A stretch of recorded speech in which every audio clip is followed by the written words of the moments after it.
Hi guys. Alright. No, it was like, whoa, extreme close up.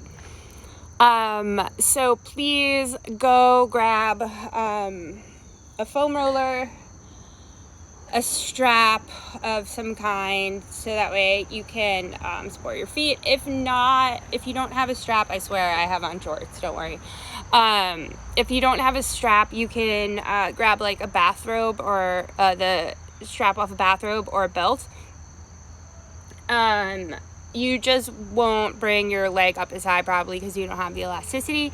And then you're going to want something you can roll your feet out on, golf ball, lacrosse ball, tennis ball.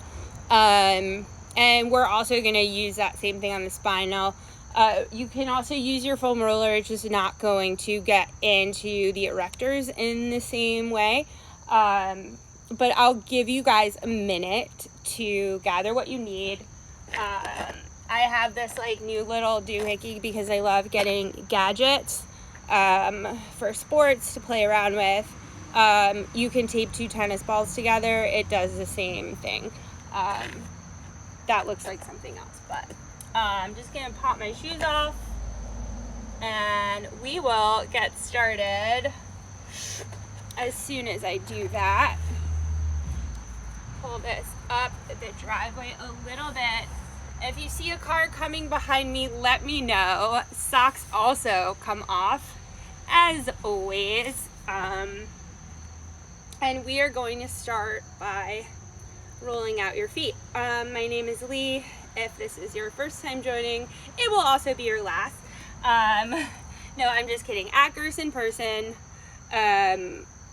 we are making this our last week of IG Live classes, but happy to share any tips and tricks with you. So reach out to me at Gerson Person if you have any questions or if you just love to know more things, and I'm happy to share. So you can see I'm already on my foam roller. It's like a little mini one that's kind of specifically designed for the feet. It's pretty hard, so you might want to start with something softer. And what I'm just doing is rolling up and down the foot. And this is going to be a really nice recovery session.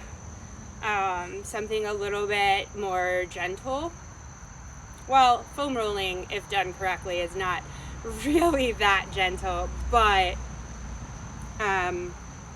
just going up and down the foot, it's, you know, kind of going to make you feel a little bit nauseous when you get to a spot that feels pretty tight, which I don't know why I have any tight spots right now because I went and got body work. So if you're not foam rolling every day, shame on you. No, not shame on you, but it is definitely something that you want to be incorporating for injury reduction before you go into a stretching and then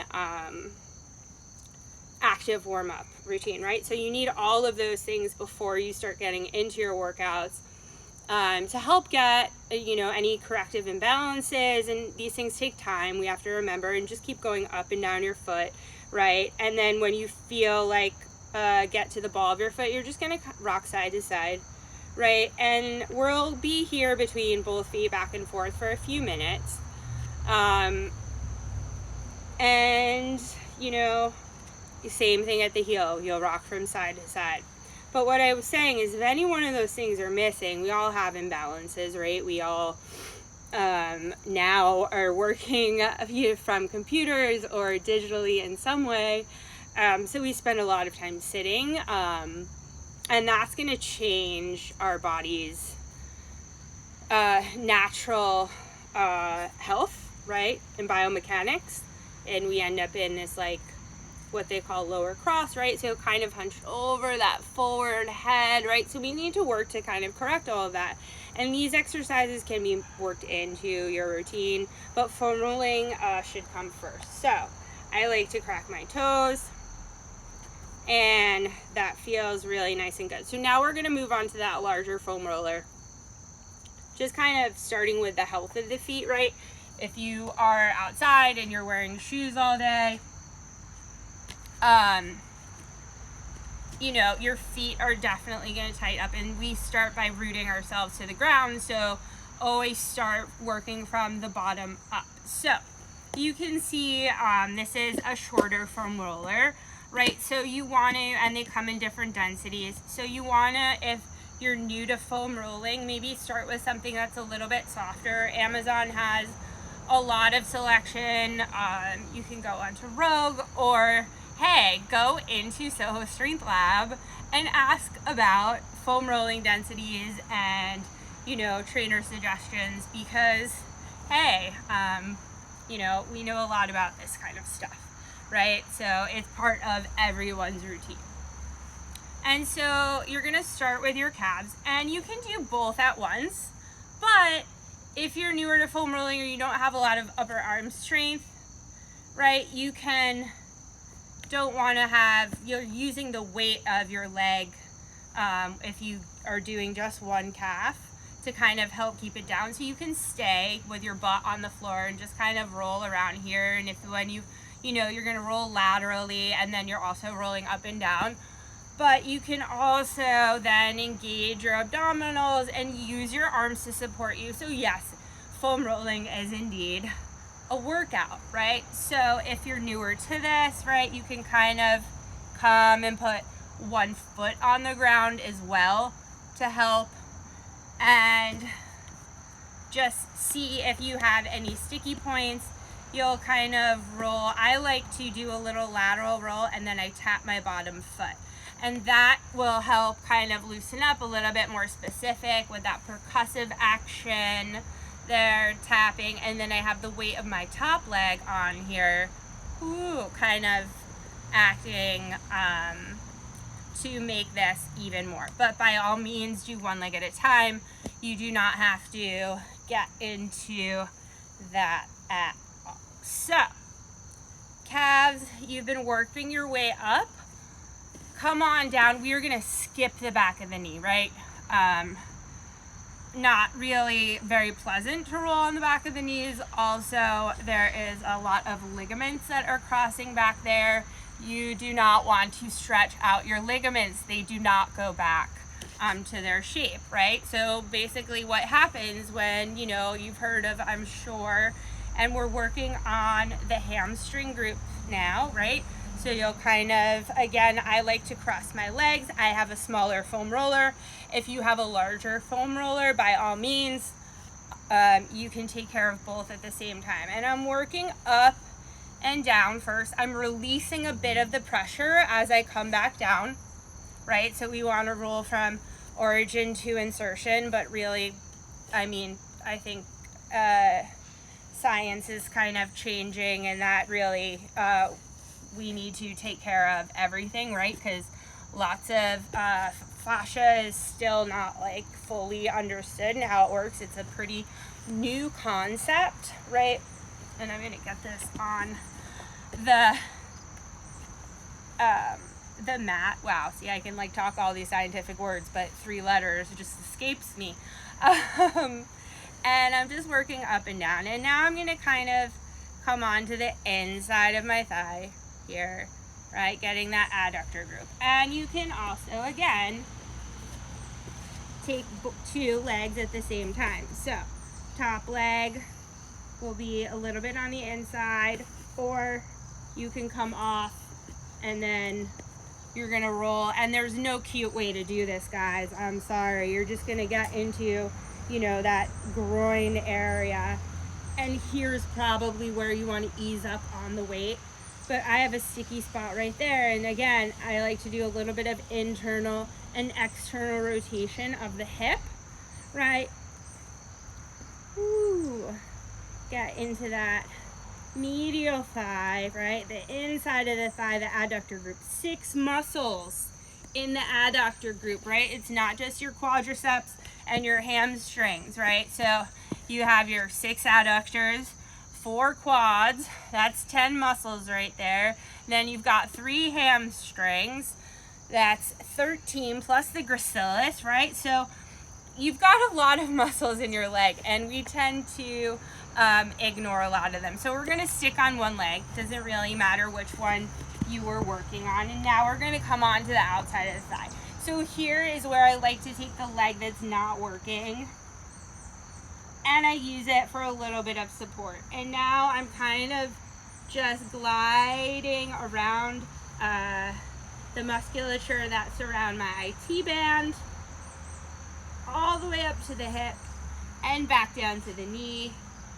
You want to kind of relieve some of that pressure. And then we're going to come on and we're going to take care of, sometimes you'll see like that popping muscle, right, which you probably think of as your psoas, right? It's still in our hip flexor group, but it's going to be your TFL, right? So you'll see a lot of times when running, it kind of comes over the hip, the tensor fascia latae. No, you can't drink it, but don't you wish you could? Hold on, I'm going to kind of do a little tuck with my shirt so you can see. And I'll change my angle. Okay, this is gonna hurt because I'm gonna put my arms on concrete, not because of. So I'm really trying to target that muscle right in front of like where my hip juts out. So you're gonna come in, and again, you can take one leg off and put it off to the side. So kind of, yep, I told you if you saw a car, you're good. You can have driven. Anyway, that's my sister-in-law, Kim, everyone. Say hi. Hi. Your ass looks amazing. Thank you. So it's that muscle that's right in front of the bony protrusion of the hip. So you're kind of going to want to shift around laterally there.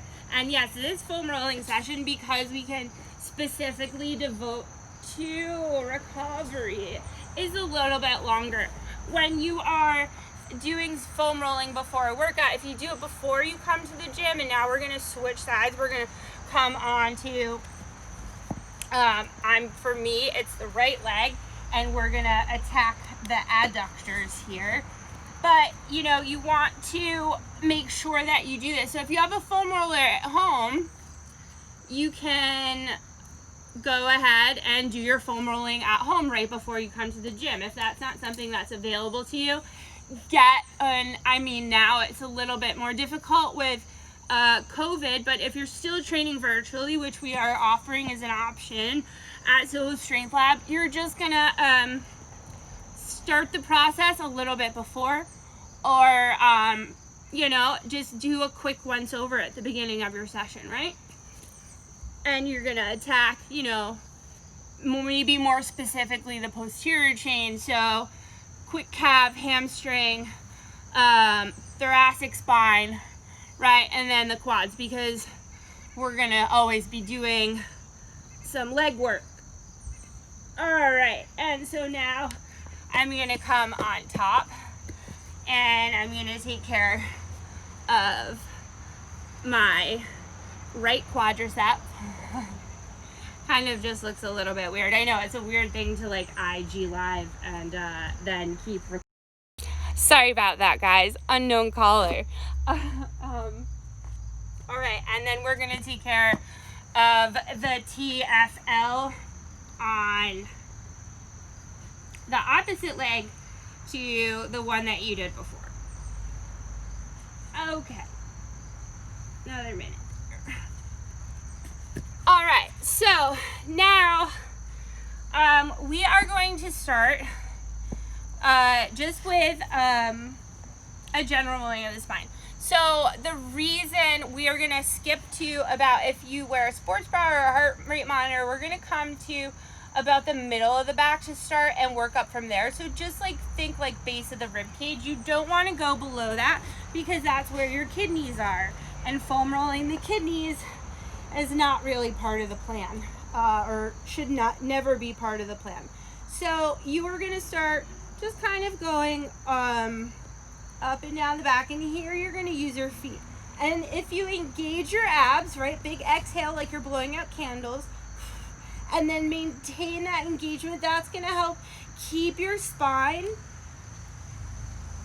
in, like, as you're just doing this general rolling. We are definitely going to come into a little bit of flexion and extension, but it's going to help So that way you're not overextending or dumping into that low back. And feel really gnarly. So now we're going to get into the lats. Because I'm going to give you a different option if you have a smaller roller or a ball. And so you're just going to come and you can bring your knees in front of your hip. And I have my arm draped over. I'm trying to get an angle so you can see this. I love all the people joining, but I can't see what I'm doing. And so here you can use one hand to kind of move you, and as you work up, like you're really kind of getting into the area underneath the armpit, I want you to just kind of sink down. So deep exhale and then roll away, right? Reach your arm, and maybe you feel some like weird sorts of tingling sensations coming down your arm, and that's okay. You have your brachial tendons and the nerves obviously are all coming through here. And if you have tight pecs, which we'll get into as well, right? So you're gonna roll through on the pec as well. Don't roll you know, the fattier areas, ladies. And you know, it's kind of just working itself back and forth. And you can take and then maybe move your elbow. It's really kind of a personal preference. But when you find the gnarly spots, just hold there and take some deep breaths. For me, I'm in one of those gnarly spots. You can also bend and extend at the elbow and then give it another roll. I'm going to move on to the opposite side, opposite lats, traps, and pecs, right? So you can see I'm doing all sorts of different things, and one side is going to be different than the other. I'm also going uphill right now, so you might not be able to tell. Hopefully you're doing this on a flat surface. So I'm just kind of rolling in and out, and then as I come onto the pec, I'm going to extend my arm forward, breathe into it, getting up right in the armpit.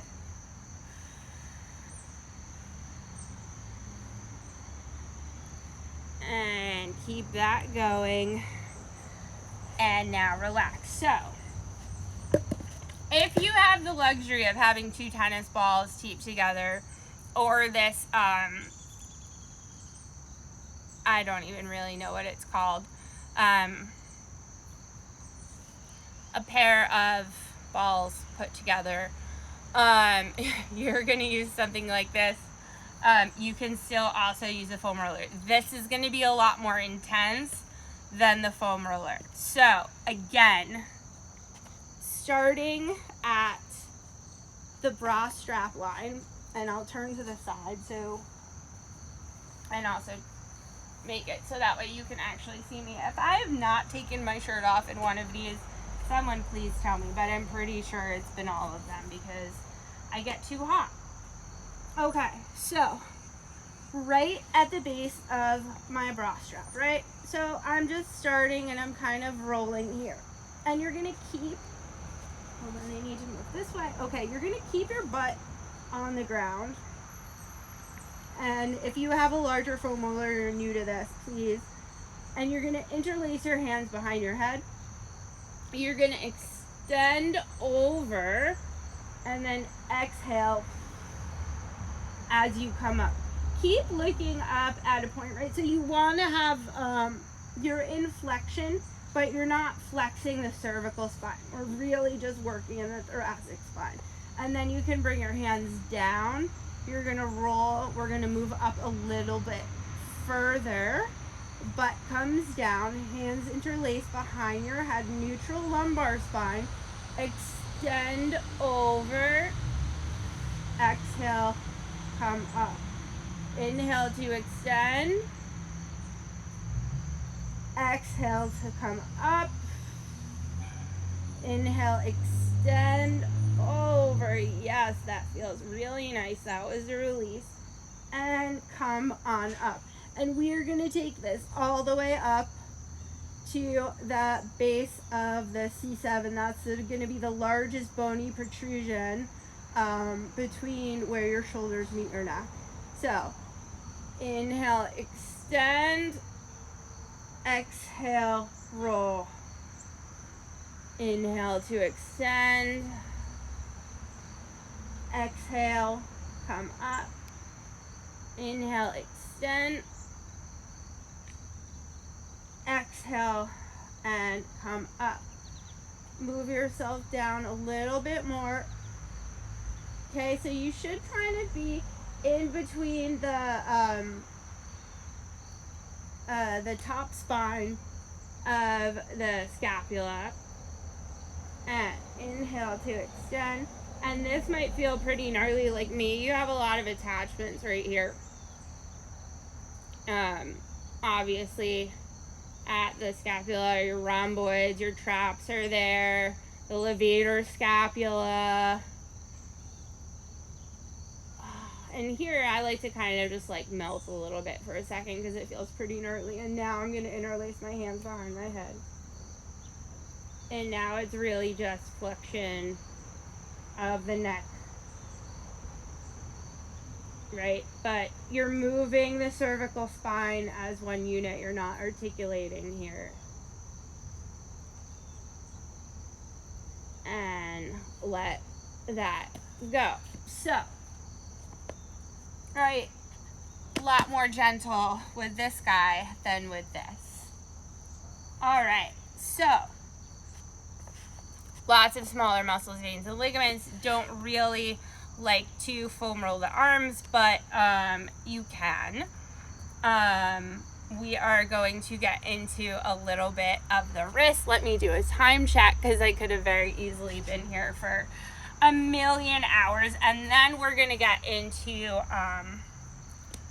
a little bit of hamstrings, dorsiflexion, and the ankle very quickly. So come on to hands and knees. And I am going to put my shirt underneath my knees because your hands should definitely be on a mat. You do not want them on a hard surface because we will be putting the tops of our hands down. So you're just going to start pulling yourself forward and back, keeping your hands glued to the mat, keeping your spine in one long line. So your toes are tucked here and pushing yourself forward as far as you can. Keep a slight engagement to the abdominals, drawing them in. Squeeze the butt a little bit so that way you don't like let their hips drop, right? And come into the back, right? We're working on hip flexion and extension here as well, not lumbar extension, right? And then you're kind of coming into these hips, but really here now we're working on that wrist flexion here. So you're supporting your weight, and then we're getting into that psoas and the iliacus muscles. Good. One more time, and return to a neutral position. Good. Belly button up and in towards the spine. Inhale. Exhale, blow the candles out. Maintain that brace, right? So we're going to be here. I want you to turn your hands around 180 degrees. So that way your fingertips face towards your thighs. And you are going to spread your fingers as wide as you can. Try and make them flat. Right, so no gnarly curled up fingers. And if you can't, you'll just kind of take one hand and snap and flatten. If you're a little bit more practiced, now you can spread your fingers. Maybe you have to move your thumb, but make sure your wrists are in the same line. The eye of the elbow is facing away from you. And from here, we're just going to circle, make small circles around, keep thinking about the outer edge of the palm, sealing down around where the fingers meet the palm. And if this is too much on your wrist, you can do one at a time, right? You can pause the IG Live if you've saved it, or pause the IGTV, and you can join back in once you've completed both sides. And we're going to go the other direction now. Good. Really, this is helping to strengthen the arch because we're gaining length through the forearm. right? So we're reversing that carpal tunnel. So you're plugging your fingertips down like the finger pads and super small circles here.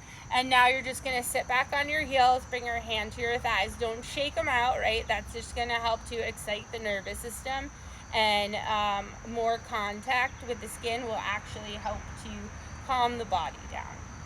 And now this is where it gets really gross. I'm sorry, but we're gonna do it anyway. So we're gonna move into some more gnarly shit. So now you're gonna come onto the top of your hands. Okay, so the thumbs they're not really gonna touch, right? So your thumbs are going to be facing towards one another, pretty much, right? With your fingernail parallel to the top of the mat. But the rest of your fingers, the back sides of your hand, should be pressing down. And again, that same rocking that we did, forward and back, right? And I want you to keep spiraling, trying to spiral your elbows forward, right? And this movement, right, shoulders are gonna stay down away from the ears. I know I was like here, but don't do that. Do what I say, not what I do. Right, keeping that nice and long spine. And you can see I'm not like going, I obviously cannot get my butt to my heels. If you can, that's probably not good. And now we're just gonna take it again, bring the hands to the body. I'm sorry, I'm just getting that fly away. Great. And now, last one, right, for the insides of the wrist. Take your hands, right, and you're gonna interlace your fingers all the way to the knuckle pad. Okay, come down. Bring the top of your hands onto the mat. You're gonna roll over your thumbs. So now your thumbs are facing towards you and your fingers are still interlaced. I will face you for this one. Do it again, right? So I'm interlacing my fingers and then I'm putting them down on the mat. My thumbs are facing forward towards the top of the mat. I'm going to roll over my hands. Now my thumbs are facing towards me, right? So now we're gonna move in those circles again. Going one way.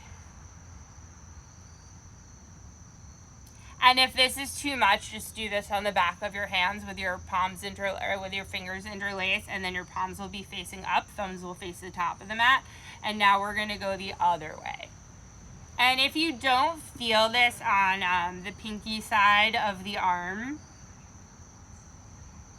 well, then you have amazing wrist health. But this feels, whew, right? This is stuff we all need to do. This is stuff we don't want to do. And then you'll just kind of let that go.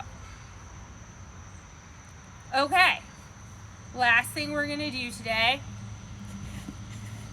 is find a little bit more length through the back space of the body. And for this, I am going to put my shirt back on. We will not need the foam roller. This is where that band or strap will come into play. But if you have a shorter something or other, you might actually want a foam roller or a cushion underneath, so that way you're supported in case you need to elevate yourself to be able to hold on, right? So it would kind of look something like this, right? Kind of props you up a little bit. Imagine that was a wedge.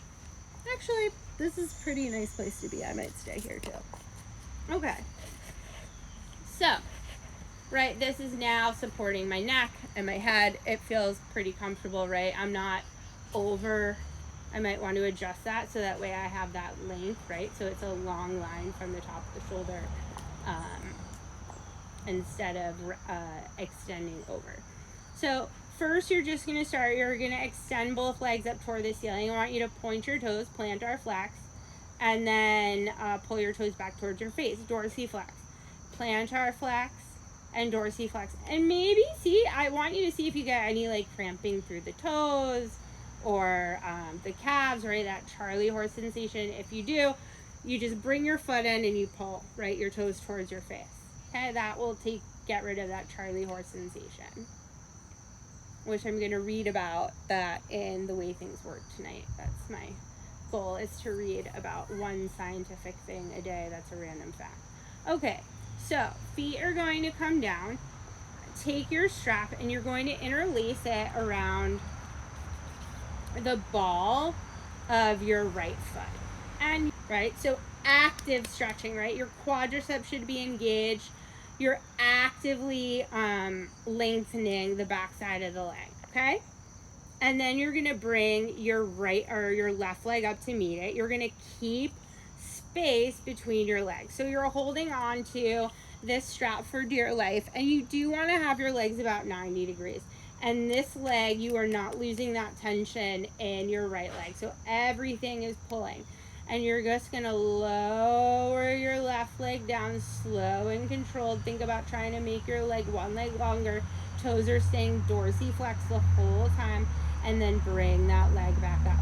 So you see I have one hand here. I'm super active, moving nice and slow, like you're cutting through peanut butter, the natural kind that someone has left in their refrigerator overnight. Like, who does that? There are two kinds of people in this world. People that leave peanut butter in their refrigerator and the people that don't. Don't at me if you're one of those people. No, I'm kidding. But that's like, you all know it's like really hard. Like trying to cut through ice cream cake that's been in the freezer for like 10 years, right? And we're just moving up and down nice and slow, right? So you're really, and you might lose tension, so pay attention to what this active leg is doing, the one that's not moving with the band. Good. And then bring the knees in, and we're gonna switch. So that should have been about 8 repetitions. It wasn't really counting. But now, again, just bring that left leg up towards the sky. Really try and pull the toes back as much as you can. You'll see that anterior tibialis muscle flex, right? Reach the heel away from you on both legs now, right? And so you can do this without the strap or without the assistance, but this, you know, because it's recovery, right? It is also a corrective exercise. Right, so you might need more tension on one side, right? So you want your toes to be even. And now we're moving into that right leg becomes the working leg. Nice and slow, maintaining that same space, right? So we're not bringing the leg in. We're not turning the toes out to the side. Just going to switch hands here, reaching the leg away from you, right? Nice control, stability of the hips while the legs are moving and active. We're gonna do 3 more here. And then my brother's signing something to me and I don't know what it is, but that's him, everyone. Say hi. And one more here, right? Again, pay attention to the direction that your toes are pointing or not pointing. And that's it. Right? So it kind of feels good to see how active the legs can be when we've added that length in. So all I have to say is thank you for letting me get you through the pandemic. It was probably as much fun for me as it was for you. And see you guys on the flip side. Hit me up if you have any questions. Have a great weekend.